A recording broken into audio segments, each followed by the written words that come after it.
If the housing market's showing more signs of recovery these days, that's little comfort to people affected by the recent slump and some questionable actions by lenders.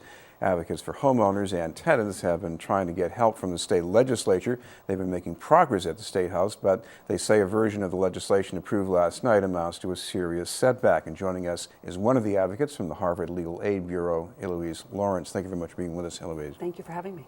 I want to start with the way things are right now. We hear about prices coming back up, at least not going down as much as they used to. So are there really that many homeowners who are in trouble and really need this kind of help? Absolutely. This crisis is still ongoing and reverberating and will for many years to come. I represent homeowners in housing court who are getting evicted all the time, and the numbers are still staggering across the state and here in Boston. Well, I imagine we're talking about homeowners who are behind on mortgage payments. There are lenders who are trying to seize the property. So what would this legislation do, at least the way you would like to see it approved? Well, what we hope is that the banks will come to the table and negotiate fairly with people so that they can keep their homes. And that's what the goal of mediation is. And this legislation, in part, does that for people who have received what we call predatory loans, loans that were never affordable from the get-go, were targeted at vulnerable populations, specifically low-income people of color. And this bill, crafted mostly by the Attorney General's office, does that, and that's a very positive piece. Unfortunately, they've added a very negative piece at the 11th hour. Explain the negative piece The here. negative provision that has been added is a provision that specifically targets those loans, those houses, that are being sold to investors at the foreclosure sale. So imagine that a homeowner has been wrongfully foreclosed by a bank, and the bank quickly dumps that property with an investor. That homeowner has no recourse to get that home back. Basically, they will not be able to sue to get the home back. They may be able to sue the bank for money, but they will have lost their home even though they were wrongfully foreclosed. Explain investor here. Is this the investor who wants to buy the property to do something with it, or is this an investor who basically bought the loan that was originated by somebody else? No, when we talk about an investor in this context, it's usually an investor, a real estate investor. There are many who are sort of springing up, who are buying properties, especially in hard-hit communities, and hoping to flip them to make a profit in the future. Talk about why we should be helping homeowners, because we hear from many people, including the folks who started up the Tea Party, those folks maybe shouldn't have gotten these loans, and why are we bailing them out?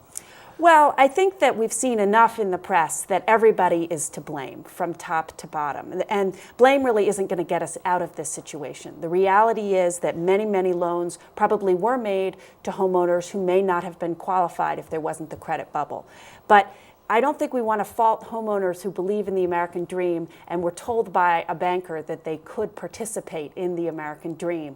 I think we should, in fact, focus on the people who had the power and money to make this happen, because they are the ones who are going to help us get out of it. And particularly, they're going to help us negotiate fair, reasonable, affordable loans that people can stay in their communities and stay in their homes going forward.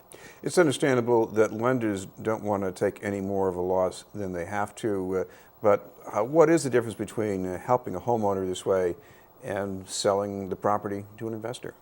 Ironically, Chris, there are many times when, in fact, what they're doing is not even in their own financial interest. It's simply a knee-jerk reaction to get rid of properties, to get them off their books, to avoid potential liability that they perceive or some lawyer in New York perceives, but doesn't necessarily mean that this is going to be a better performing asset for them going forward. So imagine, for example, they sell to an investor at rock bottom price, where if they'd kept an individual in their home paying rent or paying an affordable mortgage, that actually would have paid the bank more money over the long haul.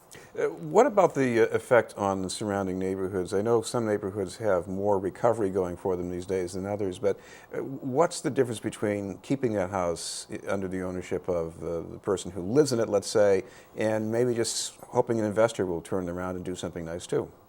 Well, I think we know that communities where people live and own their homes in those communities are often more stable. Absentee landlords have long been problematic in terms of keeping up the same standards, and that's why home ownership is often has been seen as a way to establish a community and to keep a middle class there that's invested in that community. Of course, it's not all landlords are some have the community in mind, and there can be good opportunities for rentals, but really, keeping people in their own homes, invested in their own communities is common sense. So talk about what happens next with this legislation. You have a version passed by the House with this provision that you're really strongly opposed to. It goes to the Senate, so what can be done? Well, as we sit here right now, that's being debated in the Senate. So I don't know whether or not the bill will be sent back to conference or whether it will be approved. All right. Thank you very much for being with us. Thank you for having me. From the Harvard Legal Aid Bureau, Eloise Lawrence.